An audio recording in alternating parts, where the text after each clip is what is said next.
Hola, muy buenas tardes a todas y todos los que nos siguen a través de las redes sociales de la Alcaldía de Iztapalapa.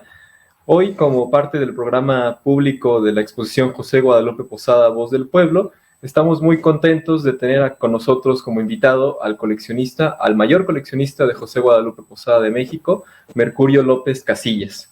Y me gustaría introducir un poco al maestro Mercurio López, leyendo una breve semblanza de quién es él y qué ha hecho. Mercurio López Casillas nació en la Ciudad de México el 10 de diciembre de 1964. Es investigador de las artes gráficas mexicanas, librero anticuario, bibliófilo y coleccionista.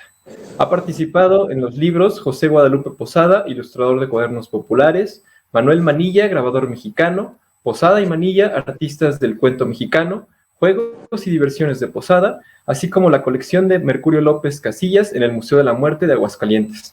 También ha colaborado con una amplia diversidad de museos, como el Museo Sumaya, el Museo Diego Rivera, el Museo Casa Estudio Diego Rivera, el Museo de Arte Colonial de Michoacán, el Museo de Historia, el Museo José Guadalupe Posada de Aguascalientes, el Museo Nacional de Arte y el Museo Nacional de la Estampa.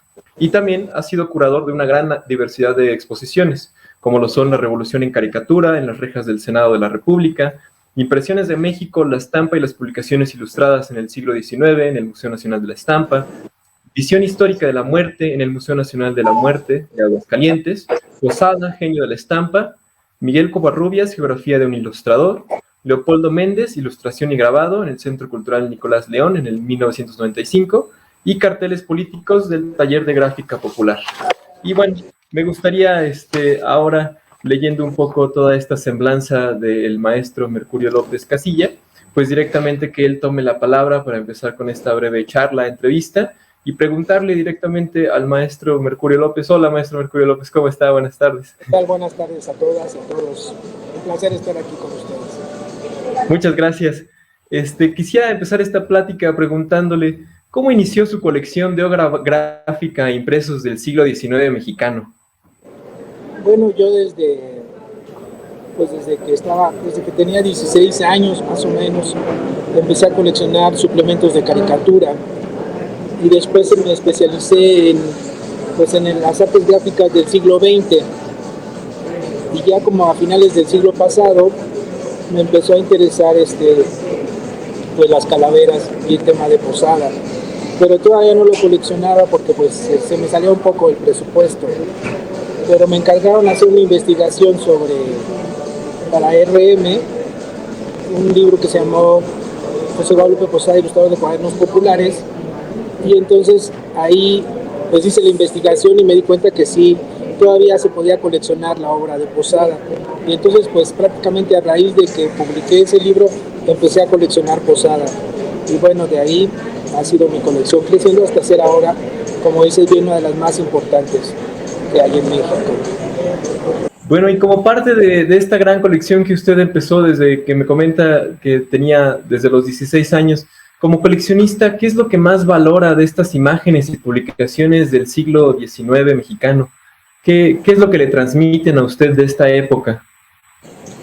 Bueno, lo que pasa es que el siglo XIX mexicano es muy significativo porque ahí empieza pues la preocupación de la identidad mexicana, de lo que entendemos como identidad nacional, y entonces se da al principio un poco ya en el ocaso de la época novohispana, hay una preocupación ya estética por la nacionalidad, aunque todavía no éramos un país independiente, ya hay una preocupación, y ya después de la independencia pues hay una preocupación que se va manifestando de manera muy paulatina, porque el país tiene varios conflictos, realmente después de la guerra de independencia son prácticamente 30 años de muchas luchas entre conservadores y liberales, donde todavía no se puede conjuntar bien el proyecto de nación.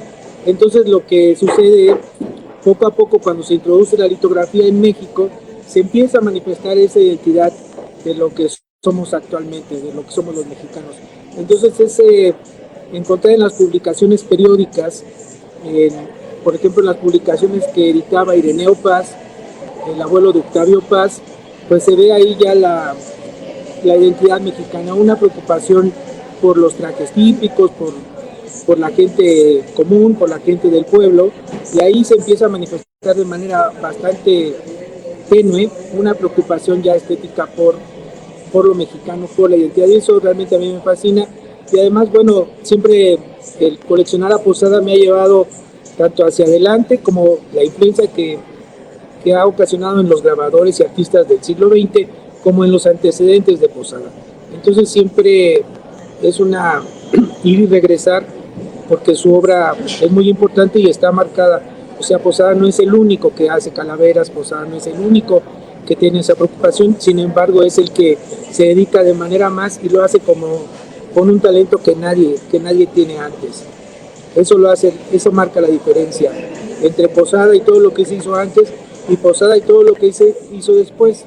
Por eso Posada todavía es tan vigente, porque no fue tan talentoso, hizo tanto y resumió tanto que todas sus imágenes se volvieron íconos de nuestra cultura, de lo que somos los mexicanos. Claro, y en este sentido que usted menciona de cómo se va construyendo la nacionalidad mexicana a través de las distintas publicaciones e imágenes de la época, me recuerda un poco a una cita de Paul Weinstein, el crítico de arte y especialista en gráfica, que decía que para él los grabados de José Guadalupe Posada representaban un poco una verdadera enciclopedia de lo mexicano, que es también un poco lo que usted me comenta ahora. Y yo quería preguntarle un poco en ese sentido, si podría hablarnos un poco precisamente de por qué la figura de José Guadalupe Posada transformó de manera tan importante los impresos y las publicaciones de la época. ¿Qué hizo él? ¿Cuál fue esta transformación? Bueno, realmente Posada se formó en las artes gráficas como litógrafo, y la litografía en ese momento en México tenía mucha influencia de la litografía francesa. Entonces, cuando Posada llega a la Ciudad de México, que proviene de la ciudad de León, Guanajuato, porque allá se inundó su taller, sufrió una catástrofe y pues decidió migrar a la Ciudad de México. Entonces llega a la Ciudad de México con mucho entusiasmo y con mucha ilusión de poder tener un modo de vida mejor. Y el problema es que llegando a la Ciudad de México ya la litografía no era una técnica muy en boga, más bien estaba como en decadencia.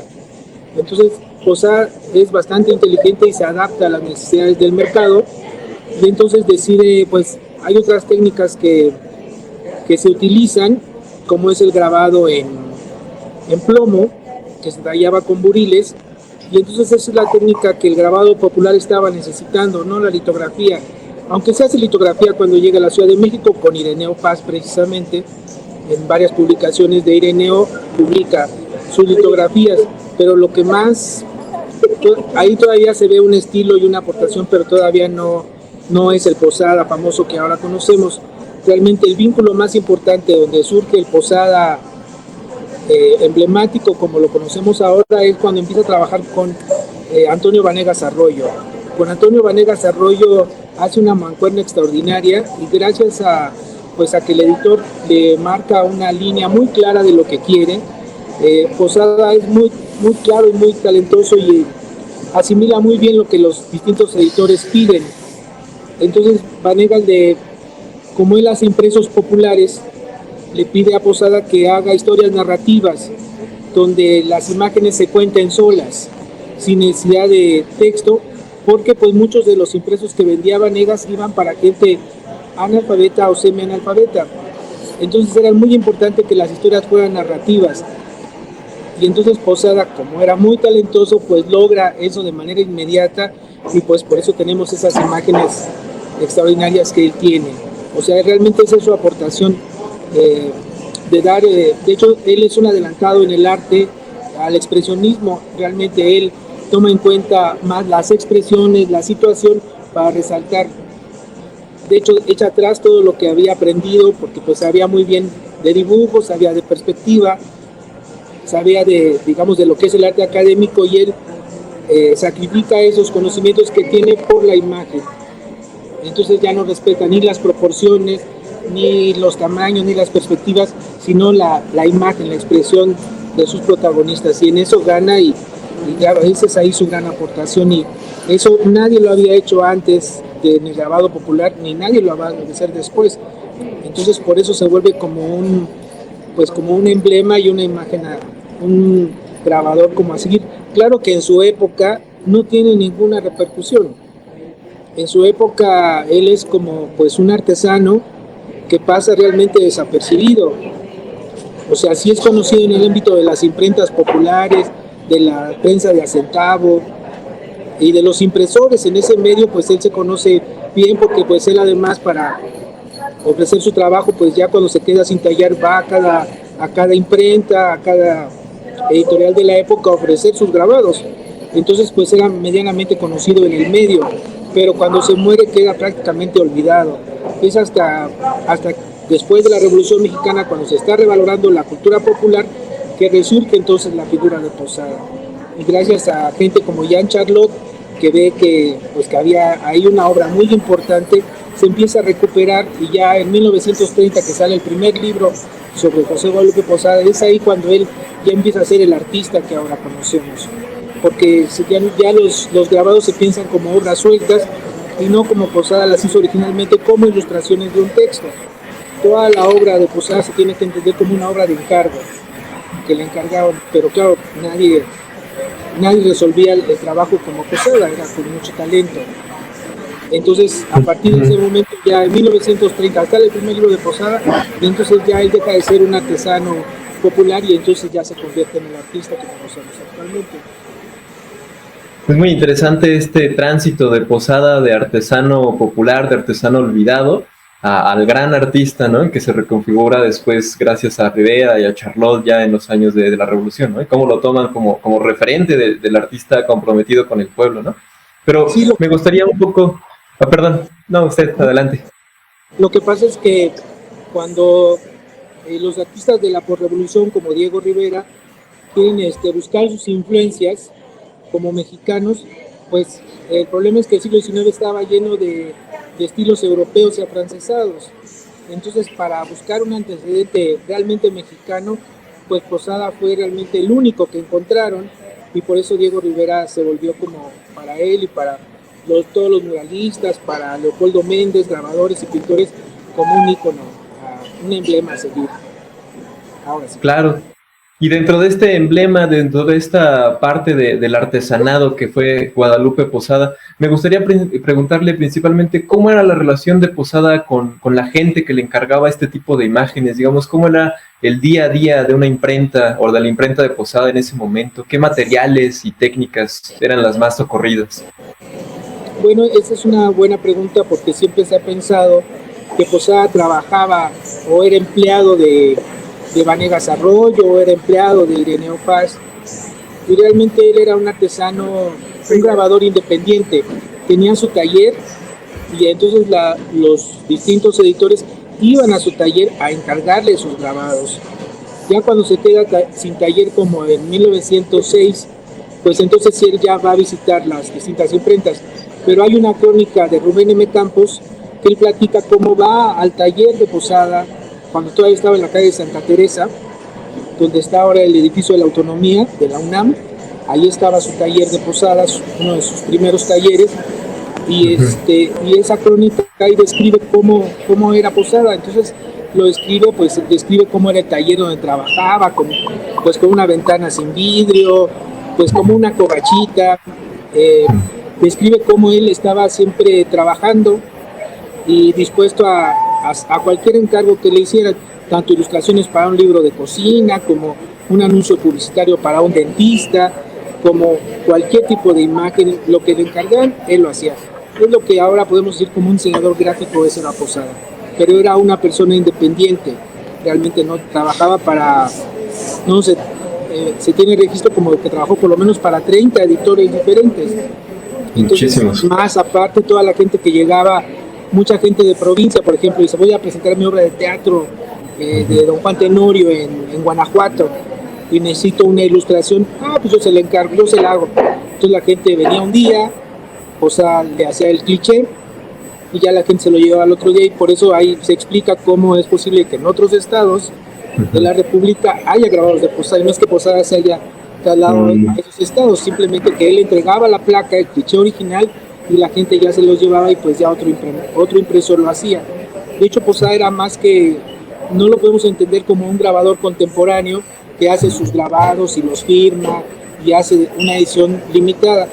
Posada realmente hacía una placa y le entregaba a quien se lo pedía y ya realmente los clientes se volvían los dueños de las placas, y por eso se volvió que se pudo salvar tanto de su obra, porque todas las placas se las quedó el editor Antonio Vanegas, bueno, los descendientes del editor Antonio Vanegas Arroyo, y ellos fueron los que publicaron el primer libro. Si no hubiera sido así, se hubiera tal vez perdido. Oh, entiendo. Entonces, él no, adelante. La técnica, la litografía, trabajaba el grabado en plomo, la xilografía, el grabado en madera, y ya después él, cuando en 1896 llegaron las nuevas tecnologías y el fotograbado, pues también él aprovecha y pues, trabajar más rápido. Con el fotograbado ya lo que hacía nada más era hacer un buen dibujo, llevarlo al taller fotomecánico y ahí sacaban la placa y ya tenía ya realmente ahí ya no grababa. Lo que pasa es que en ese momento ya él es como muy listo y sabe muy bien los efectos de que producía el grabado.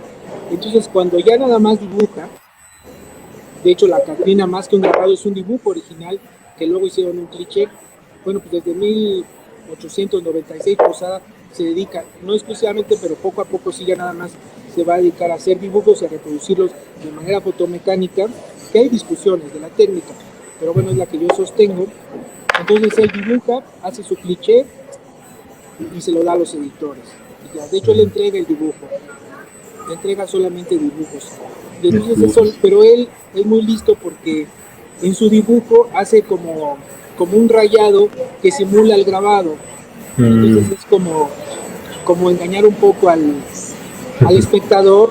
Incluso aunque ya no hace grabado, le pone Posada grabó, como Posada, su firma, y luego en algunos grabados pone grabó, pero ya no eran grabados, ya nada más eran dibujos y lo reproducía de manera fotomecánica.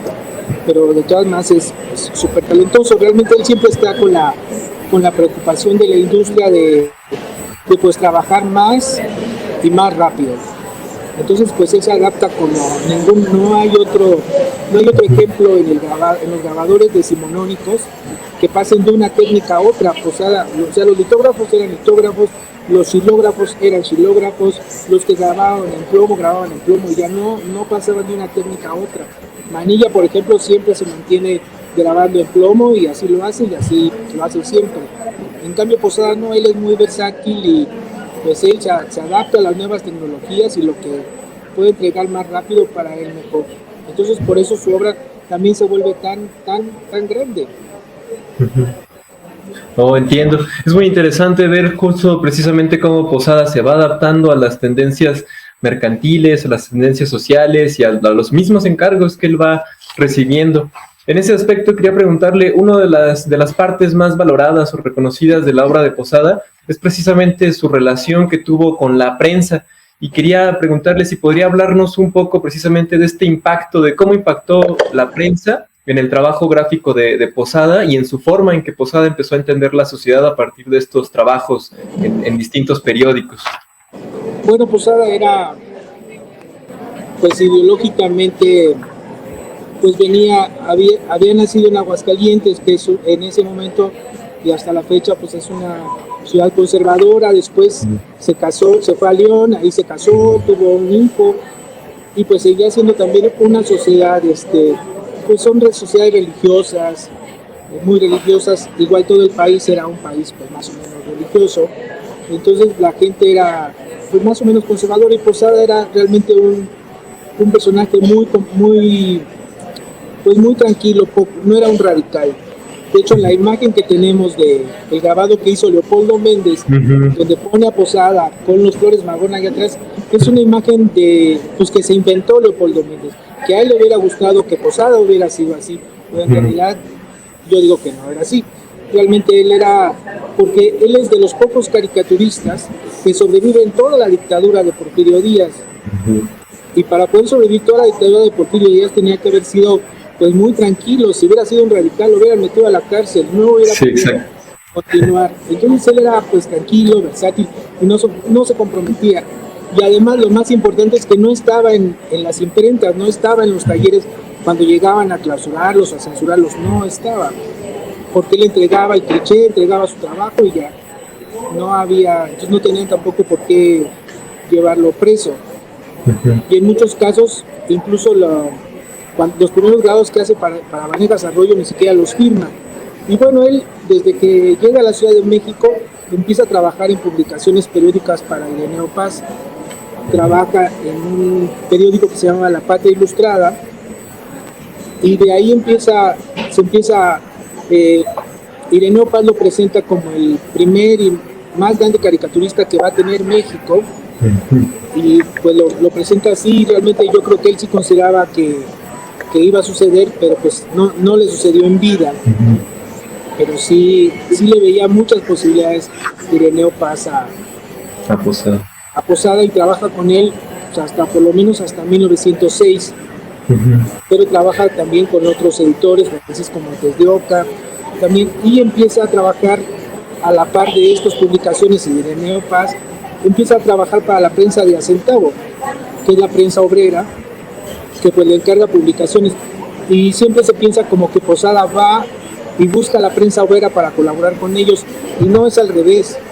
Posada, la prensa obrera, como yo creo que Posada cobraba barato, pues lo busca él para ilustrar sus publicaciones. Y entonces eso hace que tenga muchas caricaturas en la prensa obrera y de muchos tipos. Es realmente no sé, haber trabajado como en más de 50 publicaciones periódicas. Entonces sí que es muy importante en su momento, y en la prensa obrera es indispensable. O sea, no se puede entender la prensa popular, que se llamaba en esa época de A Centavo, sin las caricaturas de Posada. Él es realmente una figura muy importante y muy socorrida por ellos. Ellos lo buscan. Ya después se cambia mucho la relación, porque pues el país va cambiando. De hecho, a pesar de que Ireneo le hace esa promesa de que va a ser el gran caricaturista de México, pues esa promesa Posada nunca la tiene. De hecho, el nivel de vida de la Ciudad de México en esa época se va haciendo más caro conforme va avanzando la dictadura de Porfirio Díaz. Y ya para 1906, pues ya las rentas, todo es más caro, y pues Posada tiene que dejar su taller, casa, y se va a vivir a la periferia. Se va a vivir a la calle de lo que ahora es República de Nicaragua, y ahí tiene su taller. También tiene después cambia su taller a la calle del Carmen para terminar en una vecindad en Tepito. Entonces, en el momento en que se queda sin taller, lo que hace Posada es ir a cada imprenta y ofrecer su trabajo. Entonces, todos los días en las mañanas se levanta muy temprano y va a recorrer imprenta por imprenta a ver si se les ofrece un grabado, una ilustración, y así trabaja. Y luego ya después se regresa a su taller del Carmen, y ahí está trabajando todo el tiempo. Pero entonces sí, y ya cuando cae Porfirio, bueno, un poco antes de que caiga Porfirio Díaz, empiezas a... Cuando empieza la caricatura de antimaderista, que es un poco antes de que caiga Porfirio Díaz, pues en la prensa solo se publican ese tipo de caricaturas. Y bueno, pues Posada, si quiere trabajar, pues tiene que entrar en eso, y entonces participa en estas caricaturas antimaderistas. Pero una vez que Madero llega a la presidencia, realmente ya se acaban las caricaturas de Posada en contra de Madero. Pero sí le hace unas caricaturas tremendas, y eso ha ocasionado que pues otros historiadores como Rafael Barajas el Fisgón lo consideren como un caricaturista afín al régimen, contrarrevolucionario y porfirista. Y eso es un poco cuestionable, porque pues tiene expresiones de otro tipo. De hecho, pues se debe de entender su obra siempre como mancuernas. La mancuerna que hace con un editor. Todas estas caricaturas, por ejemplo, que hizo en contra de Madero, son de la mancuerna que hizo con un editor amigo suyo que ya tenía muchos años de colaborar con él, que se llama Francisco Montes de Oca, y que editaba un periódico que se llama El Gil Blas. Entonces, ese periódico lo publicaba desde 1890. Y entonces sacó una nueva versión en la época de Madero, y pues no podía negarse Posada a trabajar, y pues hacía por encargo lo que le pedían. Y pues era caricaturas en contra de Madero o a favor de Madero, pues lo hacía. Aunque, pues si no, ¿de qué iba a vivir? Y yo creo que eso al final lo hace que su situación financiera empeore. Con la revolución pues la vida todavía se encarece más y por eso él muere en la miseria. Si no hubiera Sí. dos trabajos, le hubiera ido todavía peor. Y bueno, ahora precisamente que tocaba estos temas ya directamente de Posada y de sus vinculaciones ideológicas y políticas, precisamente uno de los objetivos de esta plática era hacerle una pregunta precisamente de cómo fue la relación de Posada con la Revolución Mexicana, estos 3 años que alcanza a vivir Posada del estallido en 1910 a 1913. Precisamente quisiera que abundara un poco más en este tema de Posada y la Revolución, un poco también pensando en la conmemoración de los 111 años que se viene y que va a ser también un poco por eso pensamos esta plática. No sé si podría contarnos un poco más de esta relación de Posada y la Revolución Mexicana, por favor. Claro que sí. De hecho, Posada con la Revolución tiene, pues prácticamente trabaja para dos editores. Trabaja ilustrando hojas volantes para Antonio Vanegas Arroyo y trabaja para Francisco Montes de Oca y para otro editor que se llamaba Francisco Torroella, que editaba otra publicación, ¿cómo se llamaba? Bueno, no me acuerdo, pero esas 3 publicaciones son las que Posada está trabajando de manera más constante. Entonces, por ejemplo, cuando empieza la revolución, para noviembre de 1910, una de las primeras imágenes que hace Posada para las hojas volantes y para la caricatura de la revolución es la caricatura de Madero en Calavera, ¿no? Que lo pone con su zarape y su botella de vino de Parras. Sí. Esa es la primera imagen que hace Posada en la revolución. Y claro, no es a favor de Madero, es en contra. Porque también Vanegas Arroyo no simpatizaba mucho con la revolución. Sin embargo, a pesar de todo, y por el carácter ambiguo que le pedía Posada, no, Vanegas tampoco era un radical y él lo único que le importaba es vender sus impresos. Entonces, en un principio, Vanegas Arroyo está en contra de Madero, pero poco a poco va cambiando su postura con respecto a Madero y y se va volviendo a favor de Madero. Entonces, al principio lo critica y después queda a favor de él. De hecho, la segunda imagen de la revolución que tiene es cuando matan a los hermanos Cerdán antes del 20 de noviembre, que descubren en Puebla, que descubren que estaban pues ya preparando la insurrección, los descubren y entonces matan a Aquiles, matan a Carmen Cerdán y entonces pues el grabado que hace Posada por encargo de Antonio Vanegas Arroyo es lamentándose la muerte de un federal en la Asonada y hace un dibujo así, un grabado así chiquitito de Carmen Cerdán. Entonces realmente tampoco está apoyando a la revolución en ese momento. Sin embargo, poco a poco las imágenes van cambiando y conforme va avanzando la revolución, Vanegas Arroyo toma ya partido abierto por Madero y las imágenes, y Posada es muy listo, no sabemos si es porque se las encarga de esa manera Antonio Vanegas o porque Posada tiene simpatía por el movimiento revolucionario. El chiste es que las imágenes, tanto que hace de Villa como de Zapata como del mismo Madero, pues son imágenes amables donde se ve simpatía, que claro, si uno las ve sin el texto, sin la hoja volante, pues puede verlas como a favor de la revolución, aunque en muchos casos los textos estaban en contra. Por eso cuando se publicó el libro de 1930 y quitaron los textos, pues ya quedó muy claro que él era revolucionario, pero le quitaron los textos, que era pues la otra parte del trabajo.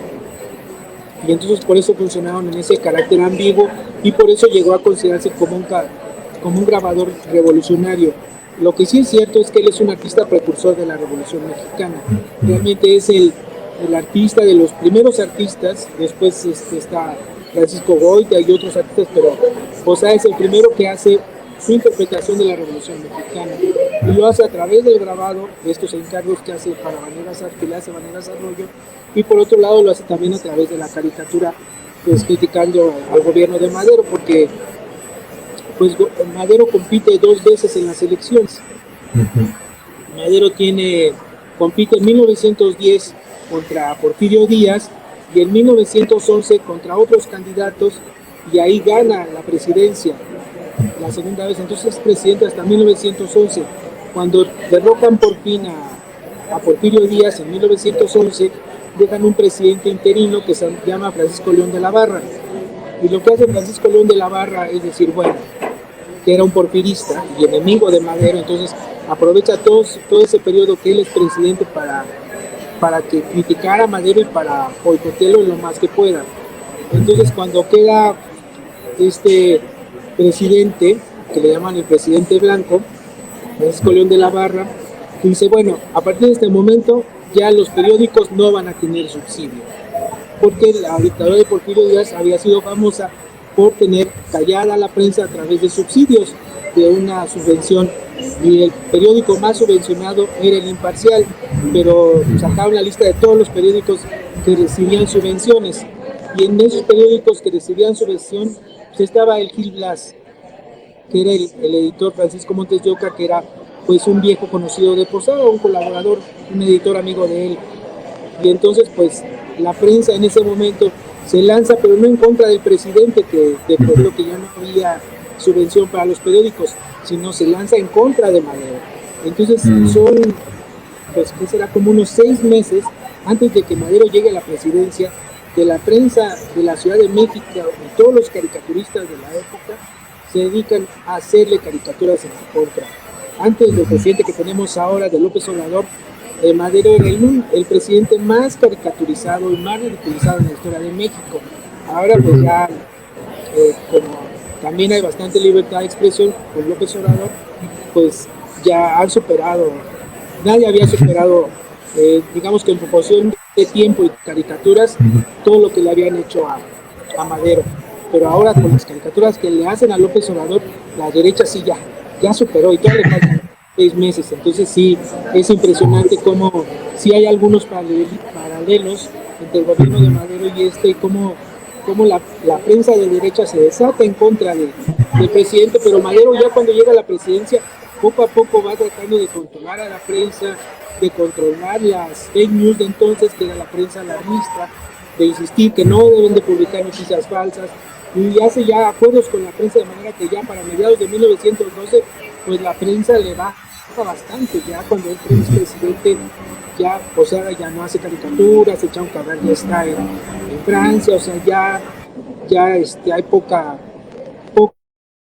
crítica contra el gobierno. Sin embargo, ya en la opinión pública el daño estaba hecho. Ya la gente realmente tenía una muy mala impresión de Madero, y cuando lo matan en febrero de 1913, pues ya ni siquiera hay una nota o una noticia lamentándose la muerte del asesinato del presidente, ningún caricaturista. Incluso hay caricaturistas que celebran el asesinato de otros caricaturistas que están anunciando todo el tiempo que es un mal presidente y que debe morir y no sé qué.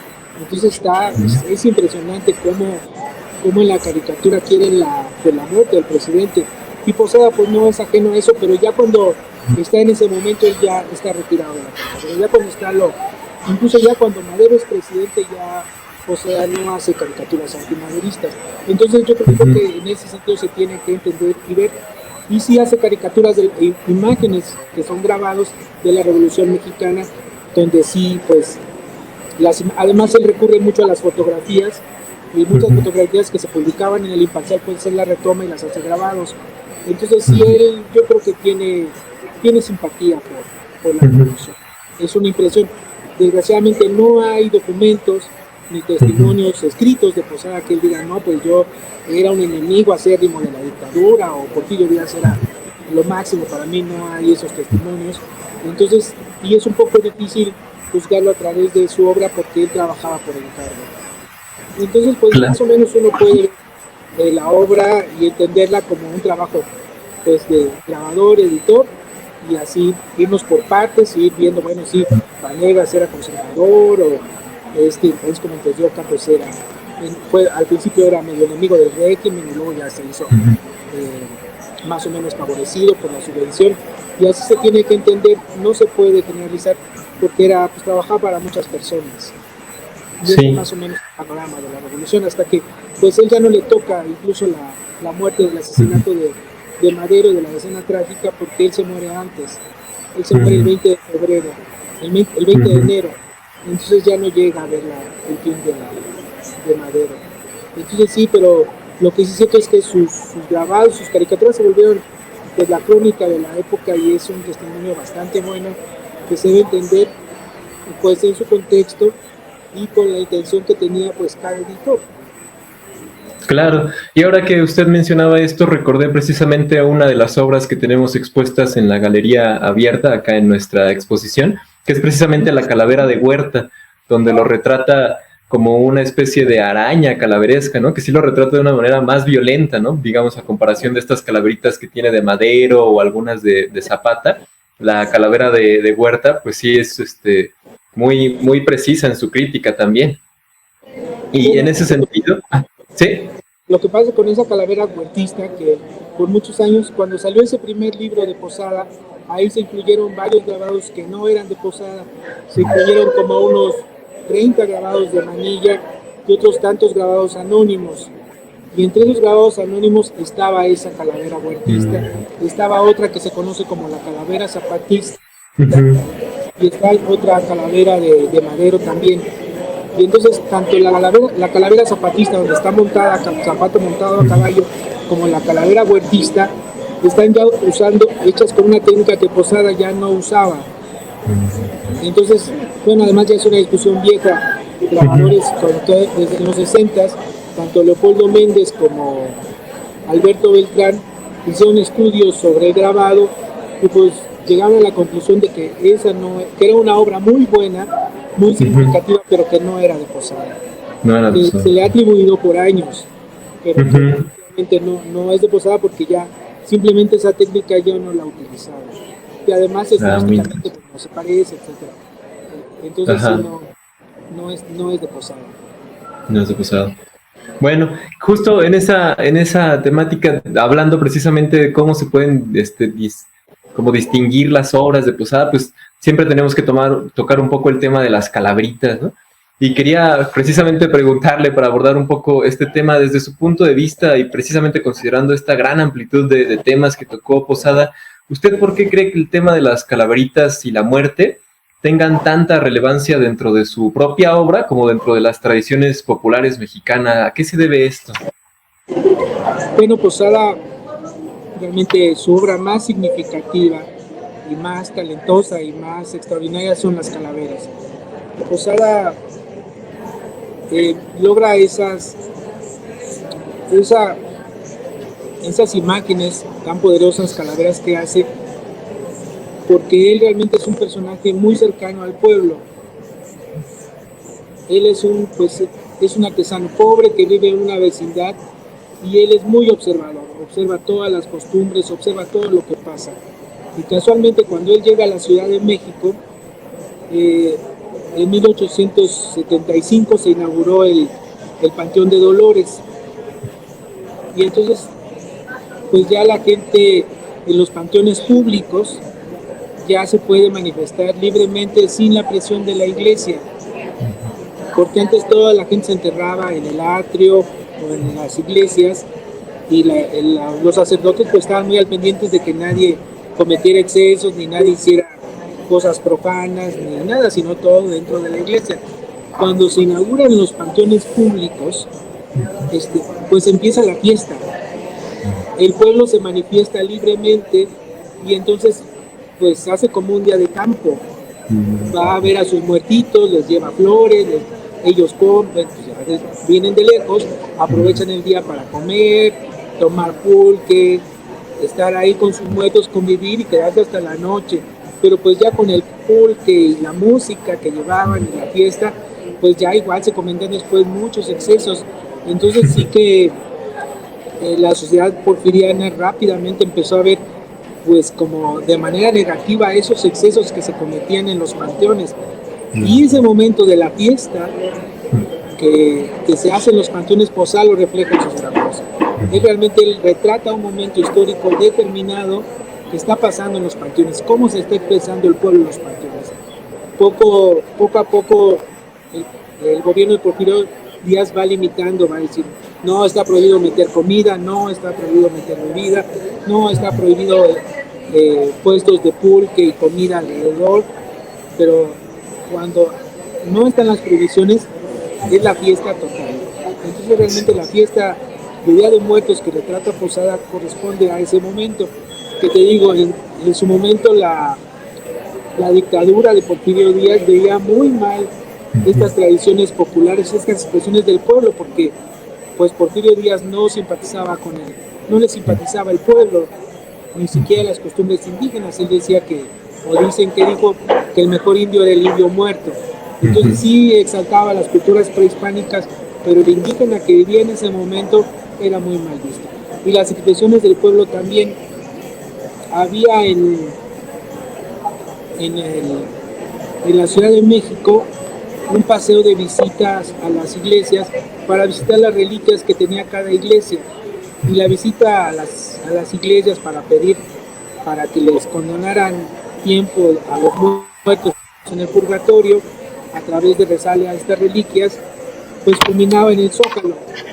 Y entonces en los portales se ponían unos puestos que vendían calaveritas, dulces de alfeñique, comida, pulque, y ya no sabemos si porque la dictadura ya le gustaba poco esa expresión popular que estaba desde la época novohispana, desde mediados de 1700 se ponía ese mercado de arte y comida popular, de expresiones populares saliendo de la catedral, de manera que tú terminabas tu recorrido y rezo a las ánimas y pues ibas a comprar artesanías, o incluso comprabas ahí un pan o alguna dulce de alfeñique y lo bendecían en la catedral y ya te lo llevabas a tu casa para ponerlo en tu altar, y eso hacía el pueblo.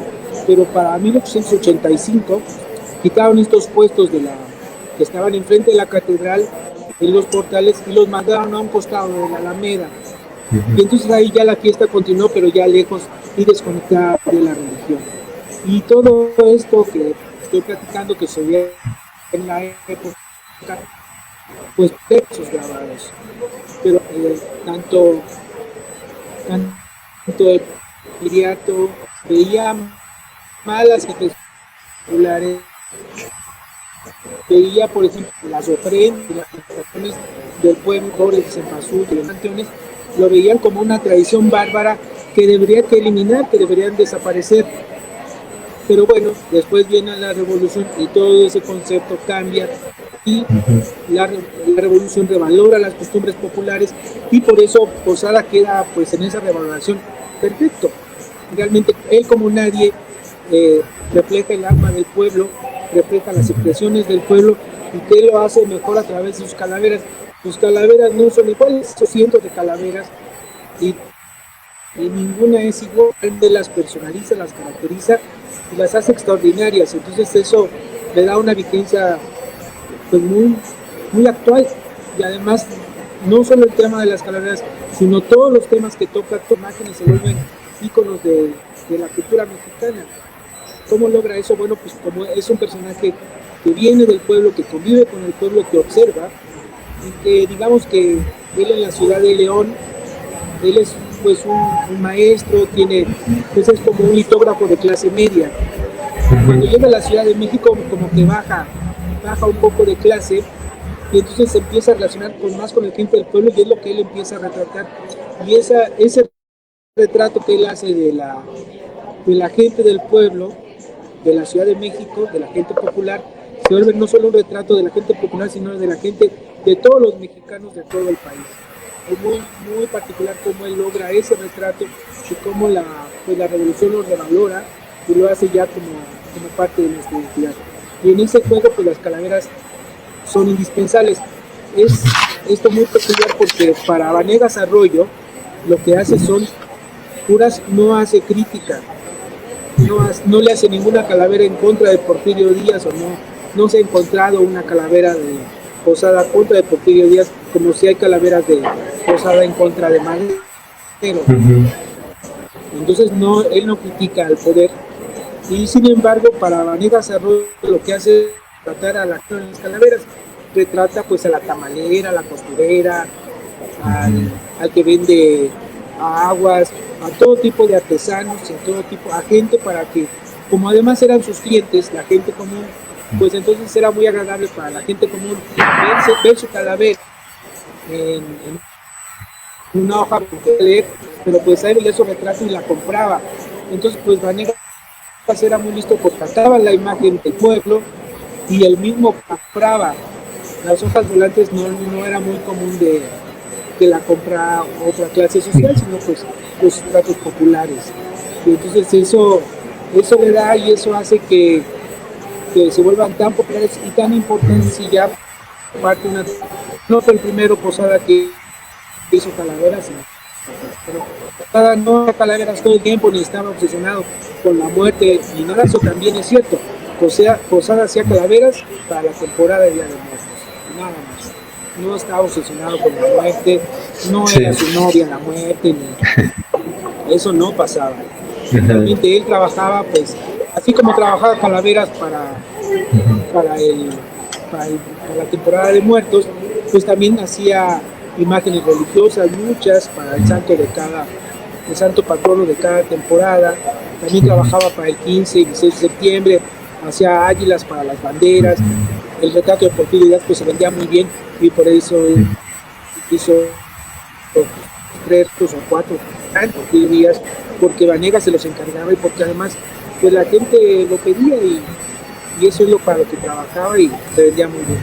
Entonces yo creo que ese es el punto, pero sí no era, bueno, ahora no, cuando uno ve todas las miles y miles de interpretaciones que hay de la Catrina, no creo que Posada se hubiera imaginado jamás cómo su obra iba a ser reinterpretada de tantas y tantas formas. Creo que el primero que la reinterpreta es Diego Rivera, pues poniéndole cuerpo en su mural, porque el retrato original pues nada más es un busto, y entonces Diego Rivera le pone el cuerpo completo y bueno, ya la Catrina está en todos lados y estará, eso ya es muy difícil, está en todos los empresarios populares y tanto grabadores cultos como en el diseño gráfico, como en todos lados, y además es algo que con los años ha ido creciendo. Yo he visto, ya tengo, no sé, más de 40 años observando el Día de Muertos y he visto cómo las imágenes de Posada, en vez de perder vigencia, al contrario, se hacen vigentes, se renuevan y se siguen retomando de manera constante. Es muy interesante toda esta parte de la historia social de los panteones que nos cuenta ahora y cómo estos panteones pues también fueron parte de las fiestas que va retratando Posada a través de las calaveritas. Y justo para ir cerrando un poco la plática, quería preguntarle un poco a usted, a grandes rasgos, podría explicarnos un poco, ya es lo que nos ha venido contando a lo largo de la charla, pero en sus palabras, en todo lo que usted ha visto a lo largo de su trayectoria y de su colección, ¿podría explicarnos un poco por qué la figura de José Guadalupe Posada se ha convertido en un punto central del arte moderno mexicano?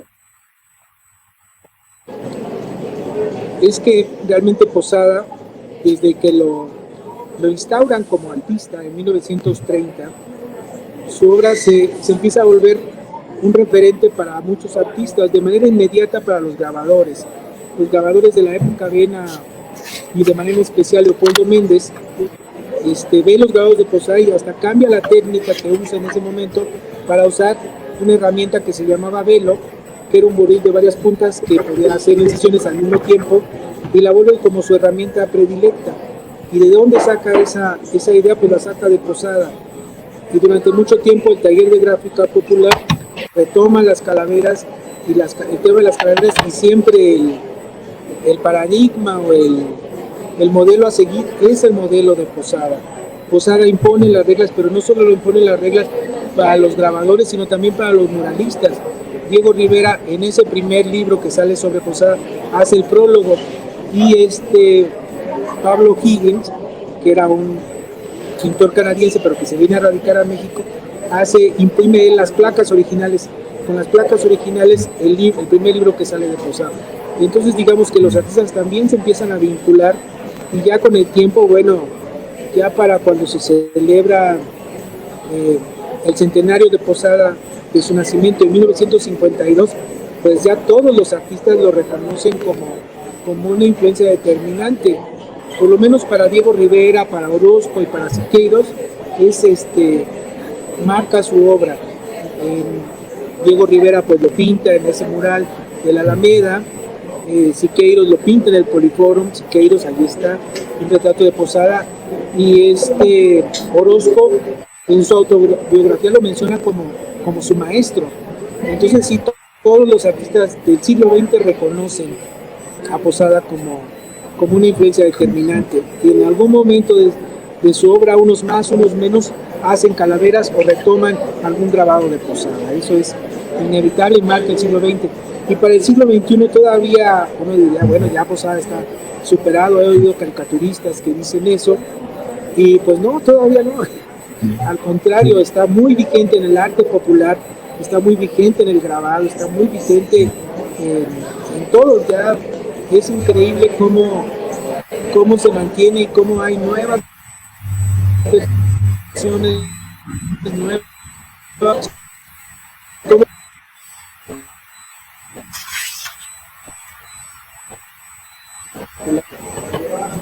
Entonces sí vale mucho la pena pues detenerse y quedarse sorprendido, pero es eso, hace una construcción de muchos años que además conforme el Día de Muertos igual se ha institucionalizado más, es reconocido por la UNESCO como Patrimonio Universal de la Humanidad. Bueno, pues entonces también para el ánimo que hay respecto al Día de Muertos y para que Posada siga pues cada vez más vigente. No, yo creo que va a tardar mucho tiempo en que nos cansemos de Posada. Posada sí tiene mucho que ofrecer, mucho que estudiar de su trabajo, muchos trabajos inéditos, muchos aspectos de su obra que no se han tocado, y siempre es una sorpresa, siempre está vigente y se mantiene. Así es, eso yo creo que es una de las partes más interesantes y profundas que tiene Posada, que realmente se revitaliza con el tiempo. Ya para cerrar, justo quería acabar con una pregunta un poco más actual. ¿Cuál sería el legado o la enseñanza de Posada para los artistas y artesanos de hoy en día, brevemente? Bueno, realmente yo creo que lo que se debe tomar como ejemplo de Posada es que él nunca fue un hombre pretencioso. Él era un hombre muy talentoso y siempre fue un hombre bastante modesto. Realmente a él no le importó entregarle sus grabados a los editores y que los editores incluso mutilaran sus grabados, le quitaran cosas o cambiaran incluso la idea original de sus estampas. Posada fue muy generoso y bastante modesto. Y yo creo que esa modestia y esa generosidad que hay en Posada es un ejemplo a seguir para las nuevas generaciones. Realmente deben de ser pues modestos, sencillos, aceptar en trabajar en ilustración, en pequeñas obras, para después pues ya llegar a ser un gran artista o no, pero bueno, yo creo que es más importante estar vinculado con poderse expresar a través de la estampa, de la ilustración y del grabado, y llegar a un público más amplio de pretender ser un gran artista y cobrar un montón de dinero. Yo creo que la enseñanza de Posada es pues, ser modestos, aceptar pequeños trabajos que no serán muy remunerados, pero que serán muy buenos para su obra y para su trayectoria. Yo creo que en ese sentido el trabajo de Posada es un ejemplo a seguir, un modelo. Realmente era un hombre muy bueno, muy generoso, y yo creo que en ese sentido se deben de encaminar las nuevas generaciones a no solo retomar sus calaveras o sus expresiones artísticas, sino también una actitud de ser generosos con su arte, como Posada. Muy bien, pues me parece una excelente enseñanza que nos deja mucho para pensar y para revalorar y para seguir justo escarbando en las obras de Posada, que es realmente infinito. Bueno, pues me gustaría despedirme del maestro Mercurio López. Fue un placer de verdad esta charla, muy informativa. Hay cosas que yo creo que toda la gente va a disfrutar cuando escuche esta plática. Mucha información sobre la Revolución, la historia de México, también la historia popular de México, ¿no? Y cómo todo se mezcla un poco en lo que fue la figura de José Guadalupe Posada. Y recordarles a quienes nos escuchan que vayan a visitar nuestra muestra que está en la Galería Abierta de la Alcaldía de Iztapalapa hasta el 30 de enero, ¿no? La muestra José Guadalupe Posada, precisamente Voz del Pueblo, que es un poco el título que quisimos ponerle, aludiendo a todo este amplio universo que hizo Posada en su momento y que nos dejó pues uno de los testimonios gráficos más importantes quizá del país, ¿no? Muchísimas gracias, maestro Mercurio, por acompañarnos con esta charla y con esta información tan importante y tan relevante de este grandioso artista. No, pues fue un placer y gracias a usted. Y además está muy bien que sea esta exposición porque el 2 de febrero próximo se cumplen 170 años del natalicio de Posada. Entonces, pues ya es un festejo anticipado de su nacimiento, de los 170 años, y pues qué maravilla que sea con esta exposición. Muchas felicidades. Muchas gracias. Gracias a todos. Me despido también. Visítenos en nuestras redes sociales de la Alcaldía de Iztapalapa. Y pues la muestra sigue y Posada también seguirá con nosotros. Muchas gracias. Pronto.